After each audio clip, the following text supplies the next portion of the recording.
So I think we're pretty much ready now. I think we're on time, and I think the structure today really is welcome everybody. As Yuriko was doing great work with getting everybody to introduce themselves, and this is a sort of a two-way sort of presentation really today around the opportunity that's arisen for a fully funded PhD covering repair cafes, and we'll split this into sort of two elements. One is I'll give you a bit of background for those who are less familiar with repair cafes, and Yuriko will give you a bit more about the sort of practicalities and issues around PhDs at UCA, and then we'll open it up for content, technical, whatever types of questions. Does that make sense for everybody? Suit everybody? Yeah. Okay, right.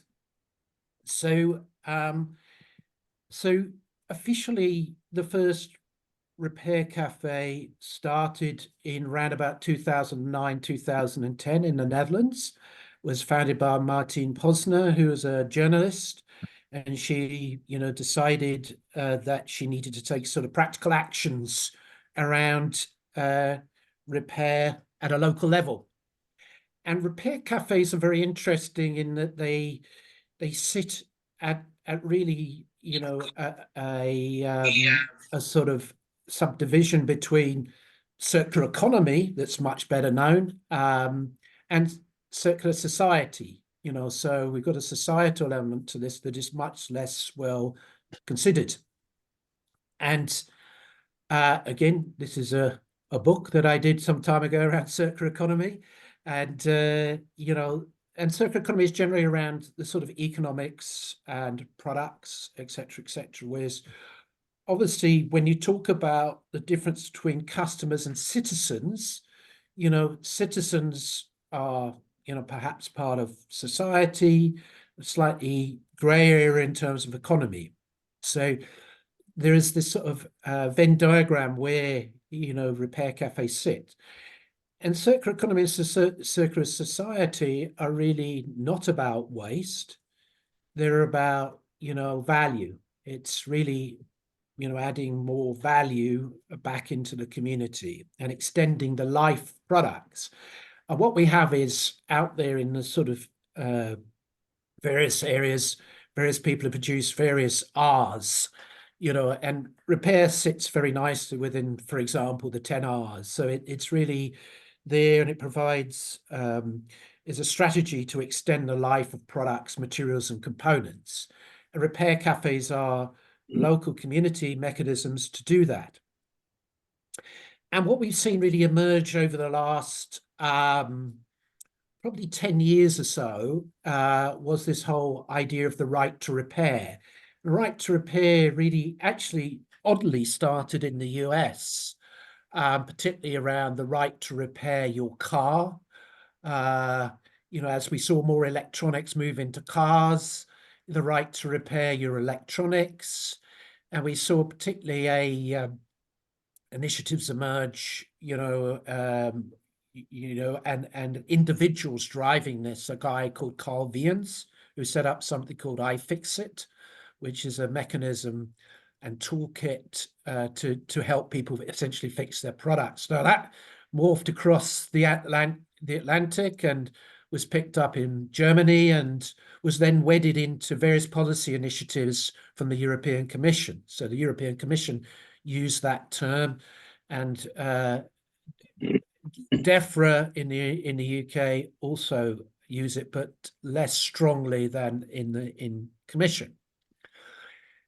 And sort of behind this, over the last sort of 10 or so years, we've seen the emergence of more and more grassroots innovation, of people making, modifying, and fixing products, really coming from citizens and from the ground.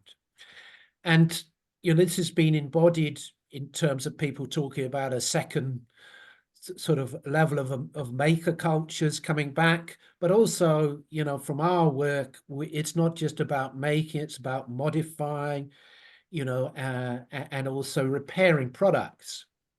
And that's been picked up in many, different forums. And there was even a sort of Maker Forum when Obama was in power in the US in the White House Gardens. So it's been picked up at, all sorts of different levels. And part of this whole idea that we've seen, particularly in terms of repair, is the emergence of YouTube and online videos has showed people more and more how to repair products, which of course is very difficult when you had sort of 10 manuals in 8 point. So physically showing people, how to repair products has been very important driver in this area. And what you've seen is more and more YouTube and other, tutorials emerging, not always great, but showing you how to do it. And this has been a very powerful driver to more activity. The second key part of this is new places and spaces that have emerged to enable making, modifying, hacking. Maker spacing, hacker spaces, and repair cafes. And hacker spaces are not necessarily, they emerged from the counterculture in the 60s. Some of this was around sort of hacking in the sense of computing, but also hacking means hacking products, changing the function of products. And for example, Dara O'Brien Science Club featured the hacking of a certain product, which I can't remember. But anyway, it's hit the mainstream. And many of course, we've seen in the UK, we've seen it's a slightly different thing, the mainstream, BBC Repair Shop program that's brought sort of repair to the fore. What we have now is over 3,000 repair cafes in the world. And that's an underestimate of these. This is just those that have signed up to the Repair Café International Foundation. And so this is, over 10 years, it's now become quite a significant group of civil society-driven initiatives looking to enable the repair of products. Vast majority of the repair cafes are in Europe. But we are seeing growth of repair cafes in North America and also in Australasia. So I don't have the figures up to the current date, but we've seen quite a growth over time. What we've also started to see, there's the Repair Café International Foundation, and originally this started as a national foundation in the Netherlands, have started to try and collect more data on activity and have set up a repair monitor to monitor activity going around the world, and are trying to get more organizations to participate in sharing their data. So one gets a better idea about what level of activity is going on around the world. What type of products are being repaired, what the overall repair rate is, etc., etc. So there's many levels one can sort of cut the data up. But for example, it's something whereas me as the Shudder Chair of Farnham Repair Cafe is we're getting more involved in this because we want to sort of measure what we're doing against the global developments. And so the whole issue of data and collecting and analyzing data and using data is becoming more of an issue. And the Repair Café International Foundation want to, raise awareness amongst stakeholders over repair. We've indeed at Farnham produced our own dashboard based on our own data, where we're able to sort of identify our own level of repair activity, what sort of products we've repaired across, this. So we're sitting on data that could be further cut and analysed. We've also participated, in 3 global Repair Café surveys. We did the first 2, and then we collaborated with University of Eindhoven on a third one.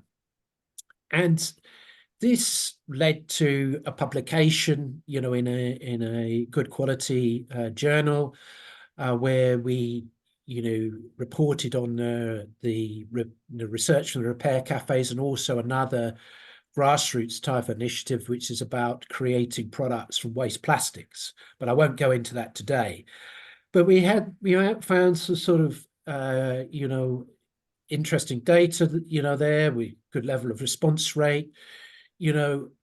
Mainly repair cafes are about with an environmental driver, but there is also issues around community concerns. Most will meet monthly in public spaces, and generally speaking, there'll be upwards of about 20 volunteers with maybe 10 to 30 customers.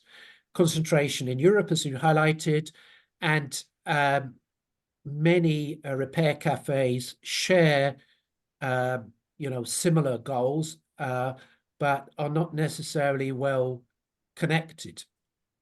They're generally not about radical change. They're much more pragmatic. They're about problem solving. They're about solving faulty products and providing solutions back to citizens. There's little evidence of a political voice of repair cafes, although Repair Café International Foundation do get involved in policy discussions, particularly into Europe. So they're essentially very pragmatic initiatives. And somebody who's been in the sort of sustainability area since really the late 80s and know the difficulty of moving forward environmental initiatives, it's often like pushing a rock up an isosceles triangle. What I found in founding and running, being a driver in a repair cafe, but also doing the research, is repair cafes work because citizens get a benefit from it. So it's a direct benefit. You're saving products from going to landfill and your product starts to work again. So essentially, they're very practical, very pragmatic initiatives.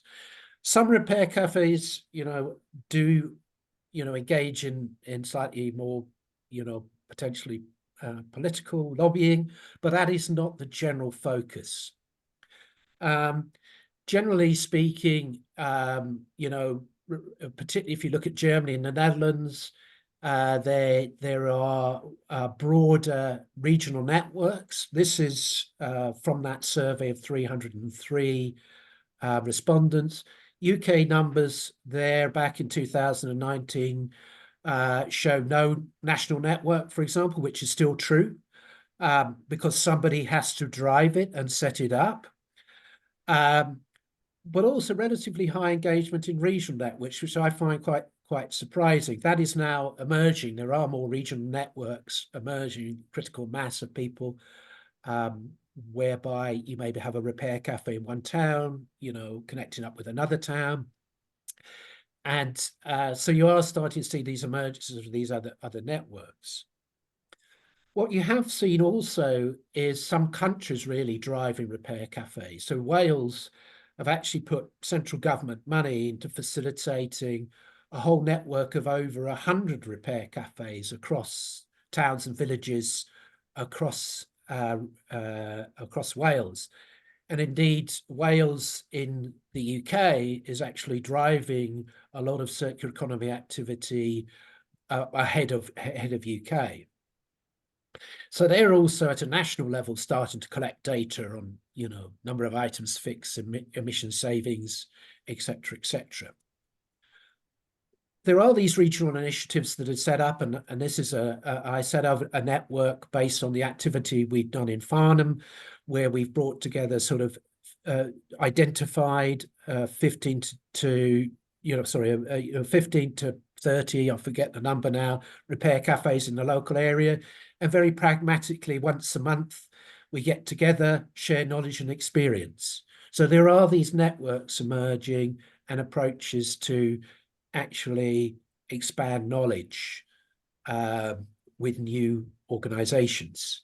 Also, very interestingly, in a joint Repair Cafe webinar, the third Repair Cafe webinar we organized with the Repair Cafe International Foundation, we found interesting that HP in Boise in Idaho set the first company-based Repair Cafe.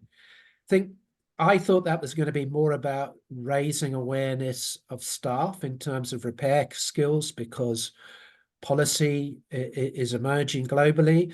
But what came out of that, it was much more of a community-based initiative. So it's their part of their community engagement around their facility in Boise. And essentially, the response is there, we're very, again, reinforcing this very practical aspect of repair cafes. So again, repair cafes sitting somewhere between the economic side of the product, something on the societal aspects.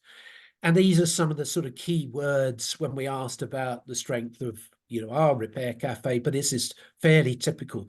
Community comes out. A survey we did of sort of classically your 100 customers, is we found that to the Farnham Repair Cafe is that people generally were motivated to go into the repair cafe on the hope that they would get a product repaired, and they would come out, generally speaking, with a product repaired. In our instance, about 67% of the time. The general figure is about 63% of the time. But what they didn't come in with, but they came out with, is this tremendous sense of community, like-minded people working in the community to, tackle real problems and create immediate term environmental impact basis. Again, this is just our repair cafe, quite a lot of activity. We've set it up as an impact organization. And a lot of repair cafes, as I mentioned, now are starting to collect more and more data. Again, illustrating this community aspect, just again, in the Farnham Repair Cafe example as a case study, we now have a sort of page in the residents' guide each year, so in a sense, the town council give us a page in 16 pages in the guide that goes out to all residents. So they see us now as part of the community. So again, this environmental and community aspects. And just in closing, a couple of other pieces of food for thought. We went out and asked UK repair cafes, of which there is now, it's, again, somebody may choose to research this. Slightly unclear if there's 200, 300 repair cafes now in the UK, but we did a survey, got a sample back of 63. And these were sort of some of the key issues that were important to repair cafes. Now, what's clear from my experience on this is this is an average figure, whereas you see a figure there on a practical level for repair cafes. One of the biggest issues for repair cafes when they set up is gaining insurance.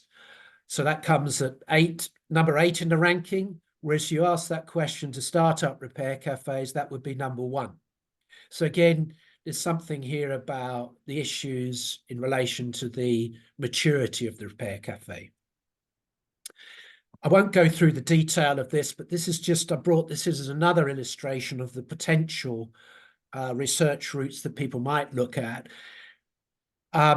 Given the amazing skills and knowledge that sit within the repair cafes, those 3,000 repair cafes around the world, and maybe 300 in the UK, for example, you've got people generally who have a lifetime of experience, particularly in small electrical items, who've actually worked on making, vacuum cleaners, toasters, etc., etc. And they're now often in early retirement or in retirement now, looking at how they can repair those products. They know a lot about products. And then in going through the repair process, they're building a lot of knowledge about the common errors, the solutions to extend the life of products. And I very simply here, for a conference I was speaking at, I went out to the repairers, just a very quick question to our ones, saying, what design improvements might you suggest in facilitating the repair of small electrical items? And I got very quickly 20 very, very good ideas there. So what I suppose I'm saying there is the amazing potential knowledge that is sitting there within repairers about the repair of products that, again, could be further researched. And what I've sort of just dropped off here before passing, of course, to Yuriko is just a few areas that these are just potential areas. These are not specific areas. So people who decide they might want to put in an application, are welcome to come up with their own ideas. But some of the ideas, just as food for thought, is we are seeing new policy developments, particularly in Brussels, that are looking to drive more repair and more circularity of products.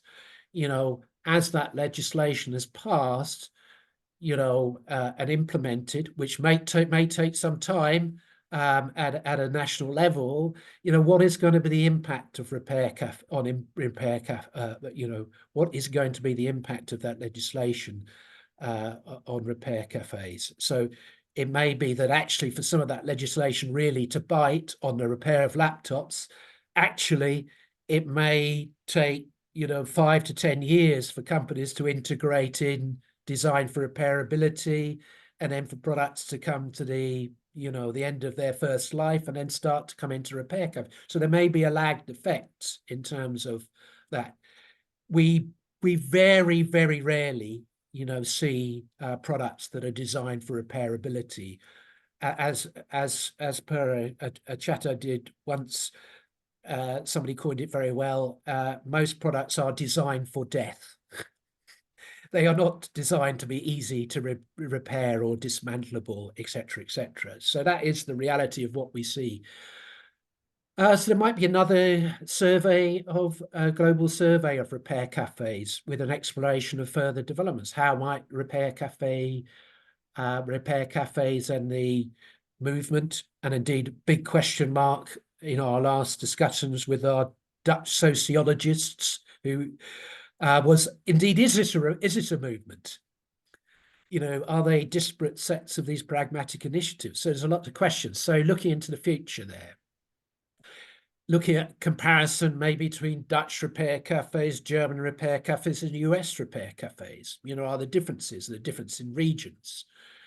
What lessons could be drawn from repair data for product designers?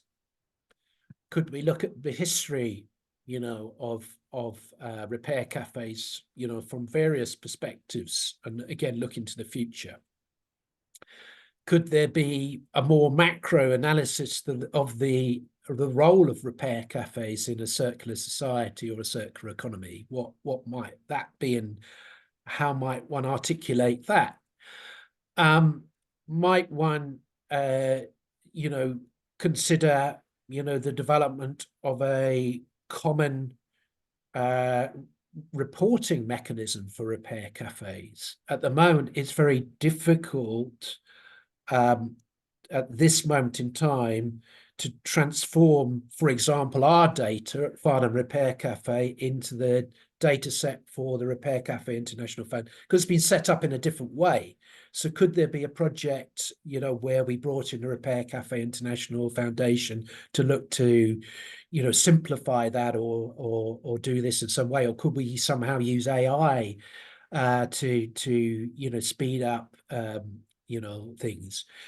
Could there be the development of a tool to look at carbon emissions and societal benefits associated with repair? We've developed a tool to do that, but could that be improved? Could that be further developed? Etc., etc. So what I do is I will stop sharing my screen and I'll pass across to Yuriko. I don't know, actually, Yuriko, whether it'd be good to just go straight into your presentation or to see if there's any immediate sort of content questions, or shall we just go ahead? Let's do questions first, Martin, for you. Okay. So anybody got any questions? Anybody got any observations? Did what I say make sense? Because I know a number of people are either involved in local initiatives or involved in repair cafes. Are there things that you observed that I didn't talk about, or things that is emerging from your experience that are sort of particularly interesting that either you or you feel that might benefit further analysis? So I see Keith's hand's gone up. Hi, yes, thanks very much for that presentation. Yes, I helped to run Canterbury Repair Cafe, We've been running since 2020 and restarted after COVID in 2022. For the last 2 years, we've been running every month. There has been some thought about we sort of rent a room on a monthly basis, so we don't have much, although we have now got a storage space. But I think another possible activity of repair cafes, or a kind of related activity, is storing goods, perhaps for a library of things. So things that people use very occasionally, or whether perhaps that's kind of related to what repair cafes do, to try and reduce the number of things that are made or manufactured. You know, we use a motor mower once every 2 weeks, perhaps a hedge trimmer 2 or 3 times a year. It's just ridiculous that every single house with a garden, they have to have all these separate bits of kit, which are very rarely used. So some kind of library of things. It's kind of related to the general ethos of what people are trying to do. Another issue is obviously storing big tools that you might need to do repairs. So workbenches and sewing machines, and moving on to bigger tools like lathes or drill stands or whatever. So that's something we don't have at the moment. We don't have enough space or the facilities to store that kind of equipment. So all our repairers have to carry all their tools and any little bits and bobs like screws and nails and bits of thread or needles for whatever they're doing, whatever repair they're doing. They have to bring it in each time and take it back home again. So that's another issue that's related. Okay, I'll try and avoid going into the detail of running repair cafes, because I sort of can do that. So yeah, I recognise a number of things that you were saying. I mean, certainly what you're seeing is you do get discrete repair cafes set up. You do see some repair cafes spinning off out of things like library of things, maker spaces. So you do get some sort of hybrid activities in places. And indeed, what you're saying is, there is, let's say, broader issues associated with building the capacity of repair cafes. Very practical issues like, do you have storage space? Do you have to take, do tools come in and tools go away? So there's a lot of very practical capacity issues there that I certainly recognise. And those can change over time as one grows. Where you start is not where you finish. So absolutely, these are all interesting research areas. I saw something pop up around emotional attachment. Absolutely, this is something we've seen, products coming in, products being repaired, and people, bursting out crying because it's repaired a memory, a connection to a family member, the sort of stuff you see on the repair shop. And then I see that Peter's hand up, and then Katerina's hand is up. Yeah, thank you. Yeah, I echo a lot of what Keith said there, and yeah, finding a premises was the first thing, and yeah, insurance is but I'm really pleased you put up those prompts for ideas for research, because I'd thought about a few of those, but you're happy if we were to put forward a different one as well, if we've got our own ideas? Okay, good. I try and dabble with 3D printing as well, so I think there's a great relationship there. Yeah. I mean, again, I'll just give you a very practical one on that. So it is an area. So we invested in a 3D printer, and on the basis was about looking at doing customized repairs, and essentially we've done that. But a key thing that emerged was this. I don't know if you recognize this show and tell element of it. You're showing the 3D. Yeah, okay. So I can see why you're smiling. So we had a brilliant guy who set it all up, and he understood all the CAD systems and set it all up, and then he was very happy to showcase it, and then people to come up particularly young kids to see it. They're really fascinated. And as part of that sort of a process, even then some of the other repairers got interested and started to see it. But he moved to Scotland after Brexit. Yeah. We lost the skills. Some guys have built the skills, but they don't really want to do the show and tell.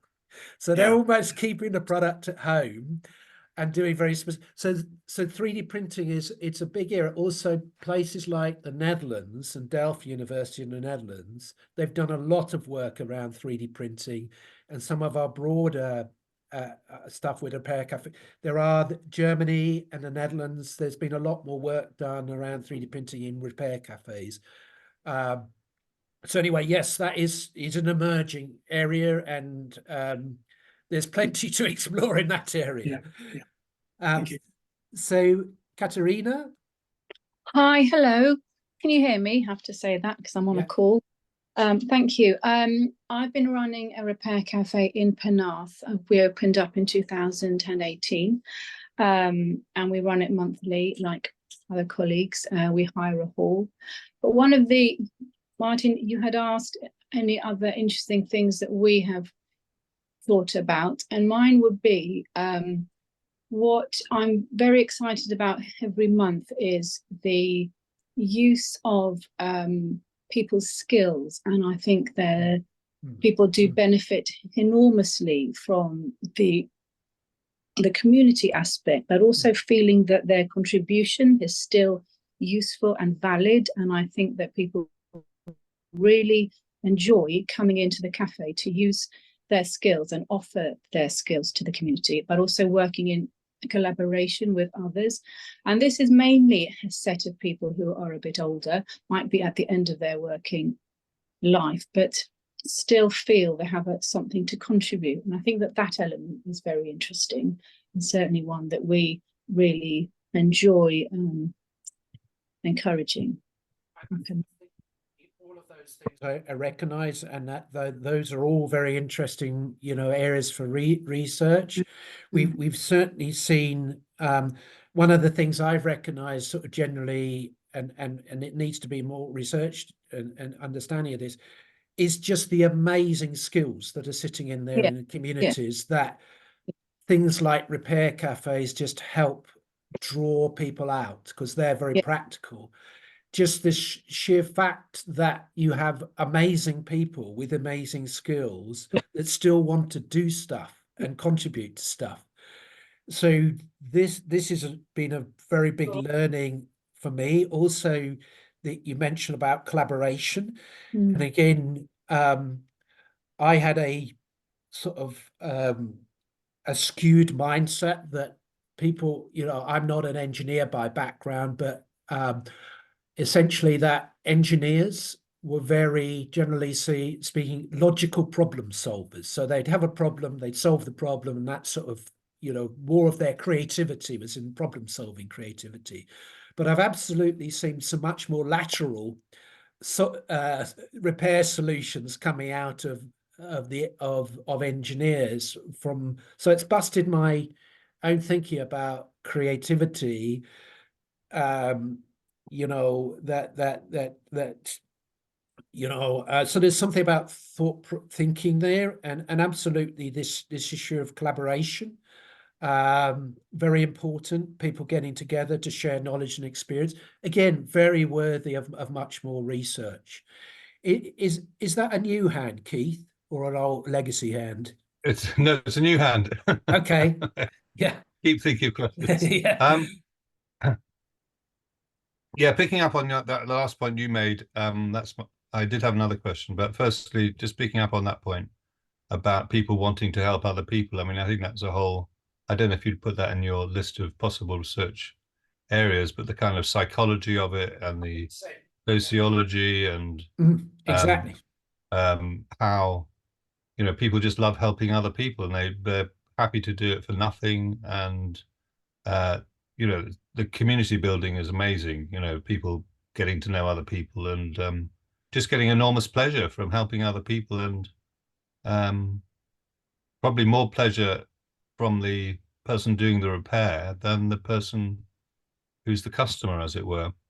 So that's a kind of whole nother area of psychology I definitely recognise that, and absolutely that could be a big area for I mean, that could be reason. the entire focus of a PhD, I think. Yeah, I agree. Another area is organizational Mm. aspects. I mean, we in Canterbury have a very loose structure. We don't have any formal structure, and as a result, I bear a lot of the work on my shoulders in terms of organizing and chasing up repairers every month and seeing who's going to be there and that kind of thing. So it's kind of a lot of work for me. If I fell down dead tomorrow, then people would have to pick up the pieces somehow. So it'd be interesting to see what alternative structures people have, whether they've formed charities or community interest companies, or and I learned yesterday that community interest companies can have a problem in getting funds, raising funds, that they're, because the directors of a community interest company can take payment, the charities, charitable people giving to things like repair cafes are less likely to want to give money to CIC than if it's registered as a charity. So looking at that whole kind of the alternative organizational structures that could possibly exist around. Definitely another area in the... And another kind of related aspect is whether there's much experience of kind of having a group of repair cafes in a particular location. It sounds like you may have that in Farnham, but whether you can have maybe a paid person who coordinates the repair cafes and they're all run individually by volunteers, perhaps an alternative. Yeah, just responding quickly to your points. I think absolutely that's another area of study, organizational models. I mean, we set up as the first UK charity. Others have followed. There are other structures in other countries. There are some number running without organizational models, or part of transition town initiatives, or part of Rotary initiatives. So that whole structure, of organization, the role of the founder driver, which I recognize very well from what you're talking about, the role of your core group, all of those elements, absolutely, well worth, a good opportunity to study. What I'm thinking about as time is ticking on, and maybe let's pass across to Yoriko to highlight some of the key aspects of the process and the structure of PhDs at UCA. Thanks, Martin. And yes, I've got to go to another meeting in 20 minutes, so I'll have a quick chat now with you all and answer any questions before I go. I mean, this is such an important topic, and I think that there's one studentship allocated to this project, but if everyone puts in interesting applications, we might consider it for one of the open studentship or a few waivers, and there might be potential down the road for getting other funding for people to work with us, with Martin in particular. So please do submit your applications. I'm going to put in the chat, I hope this works, a brochure that I've put together. I'm sorry it's not very attractive, but it's got all the information you'll need in it. It's there in the chat. Please let me know if it doesn't work, and there might be another way I can transfer it over. That's got information that's also on our website, but essentially if you what is helpful and more inclusive about our application process is that you don't need to have a full-blown research proposal that's all worked out before you apply. What we ask for on the application form is a copy of your CV, a writing sample of at least 3,000 words. That's just to demonstrate that you can write. We're not assessing the content, and it doesn't get graded. It's just a kind of a hurdle, as well as a 2-minute interview that's recorded and either sent to us if you want to put it on a private platform, or as an unlisted video on YouTube. That's also relatively easy. The instructions and directions are all there on the online form. And in the video, we just want to see a quick description of what your motivation is, perhaps what your work experience is, and some thoughts about your research idea. Instead of a full-blown research proposal, if you already have one, that's fine. You can attach that as your writing sample. But if you don't already have that worked out, then we ask for a 300 to 500 word research idea. And that's something that you can discuss further with our interview panel. And then also we support people to develop that over the course of the first few months while you're with us. So there's quite a lot of support in terms of teaching and skills development and so on. Deadlines. We've got for this studentship, the deadline for the application is the 10th of April. If you don't need funding and you'd still like to work with Martin or others at UCA on one of these project proposals, please put an application in. The extended deadline for general applications is June the 10th. So that's April the 10th for this studentship and June the 10th otherwise, if you want to come in to start with us in October. There's lots of other detail I could give you in terms of what we offer in support, where you would live and so on, but a lot of that's detailed on the brochure. Don't want to bore you all. Perhaps it might be good to pause and take questions if anyone has any. Katerina, is that a Hi, hello. Sorry, I'm just trying to think and read what you've posted in the PDF. And you sort of, I was just trying to understand whether or not you could undertake the PhD part-time. I don't know how many yes. Colleagues on the call are currently in employment, or whether they would, so for me, I do work full-time, but obviously this interests me quite a lot. So, but I would have to obviously have lots of conversations and think about but first of all, ask you if you would consider a longer period of time than the 3 years.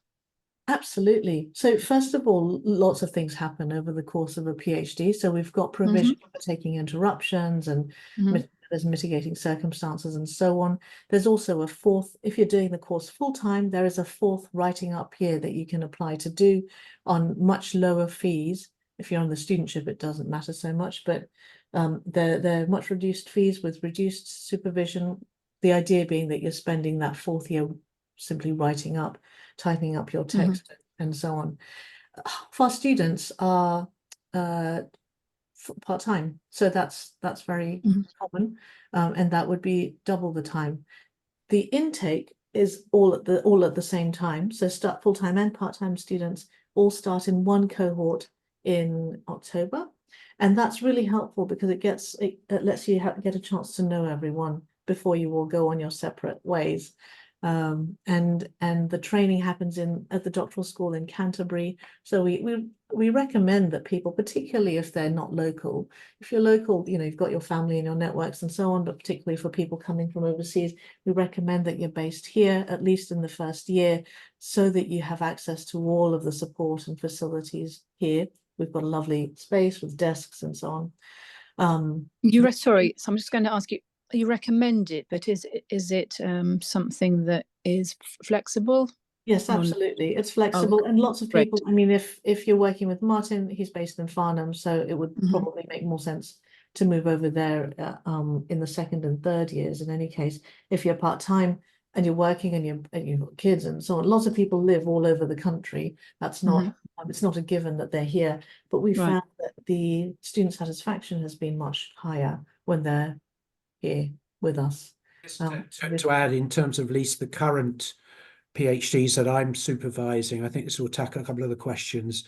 The vast majority of our supervisory meetings are done online, and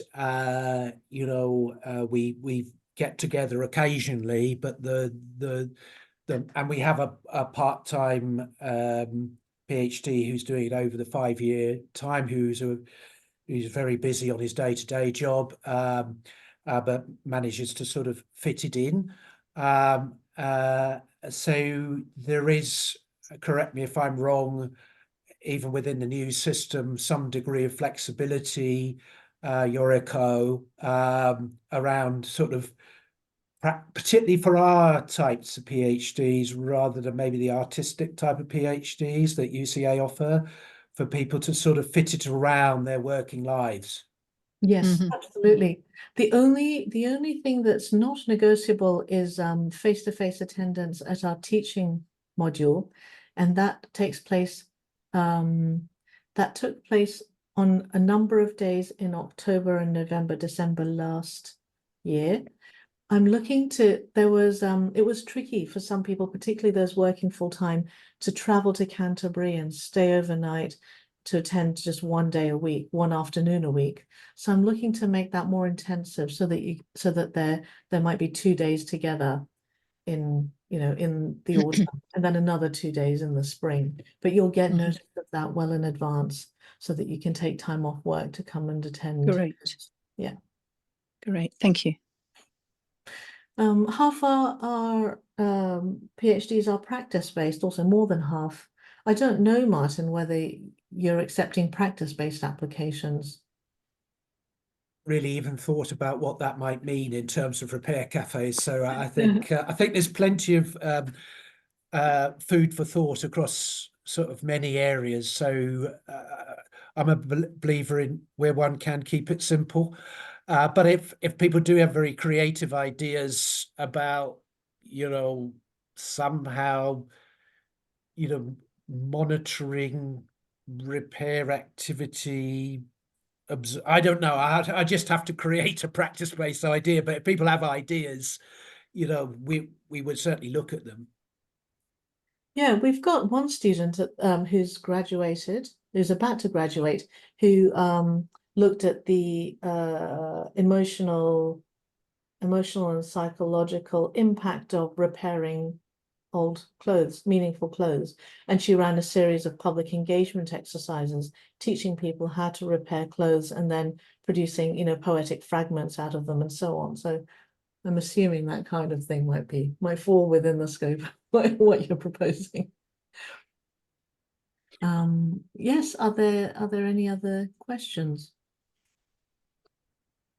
Katerina, your hand's still up. I'm not sure. Oh, sorry, that's only because I haven't I haven't taken it down. Apologies. I'll just try and do that. I'm trying to read the brochure. Is there any way that you could email it to us? Because I will email it to Martin to send out. Yeah, no, I can Great, just great. download it from the chat, and then we'll circulate to Great, those thank you. expressing Sorry, interest. that's why Yeah. I haven't closed my. Yeah. Sorry, I'm just trying to. Yeah. But it's also all on our website. Great. And I'm very happy to speak with any of you in person if you want to pop down here or online. I'm wondering what else might be important information to convey. The deadline is the main one. After the deadline passes, I mean, as soon as you submit, we are looking at applications on a rolling basis. So as soon as you submit, a week or two later, you should get an invitation to interview if you're accepted, or a letter declining your application. And then if you're invited to interview, that will take place either in May, if you apply in April for the April round, or if you apply after April the 10th, you will be interviewed in early July. Maybe just another thought. Thank you very much.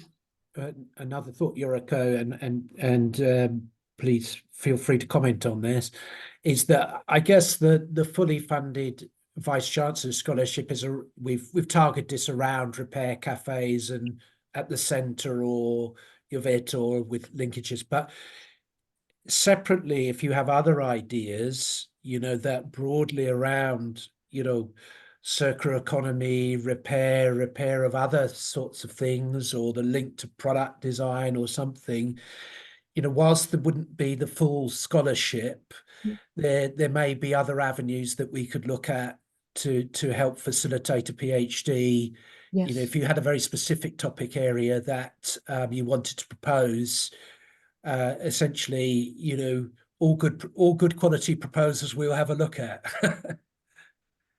Yes, there are different kinds of funding, aren't there? And Martin's very good with this, so finding different pots here and there.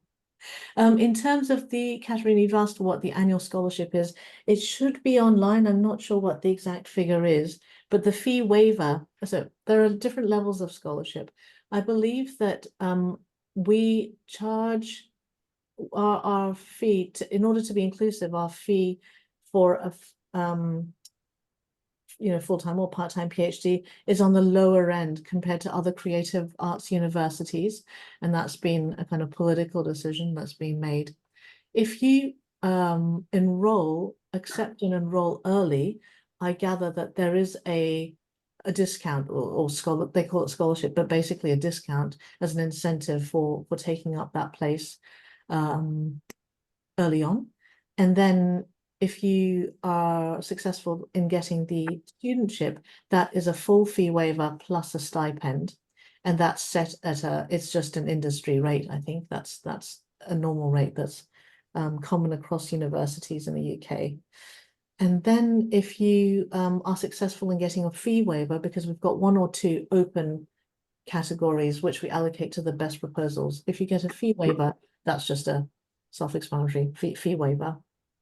And you'd still need to pay for or find money to pay the tuition fee, to pay for your living expenses on top of that.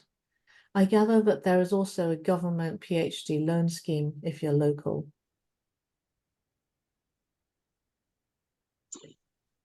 If you are a staff member at UCA, there is a scholarship as well. There's a discount. Martin, you're muted, I think. Couple of other questions. There was, I think, one of which is Yoriko's highlighted it. The PhD doesn't, in that sense, has to be done sitting at a desk at a UCA campus, but there are specific requirements, on the teaching and sort of introductory elements that Yoriko had mentioned. Having worked in academia, a part-time PhD is even harder work than full-time. Thoughts? I don't know. I mean, my part-time PhD is a little bit unusual, and that he's already got 1 PhD, but he also works in a sort of high-level think tank. So he's got a lot of pressure on his time, but he's still managed to, write 25,000 words for his interim thing where he's required to write 15,000. So I think the answer is with your thoughts question mark, probably not necessarily. It's probably down to discipline, managing your own time over a longer period of time, not leaving it all up to and your supervisors can help you manage and plan that out. I think for people who have kids at home and a full-time job, it can be tricky to work alongside a full-time, alongside a part-time PhD. So Tina, your question is, so having a PhD ready is not a barrier? No. I mean, I wouldn't have thought so. The fact that you've actually gone through the, let's call it, the rigor and journey, let's say, that is all very helpful. I mean, my example, the guy did his PhD in an entirely different area. So I think, if you have advanced research knowledge and skills, that could only be a benefit in doing a PhD. So much of it is just time management and discipline and focus and research skills, isn't it? So you've done the hard bit.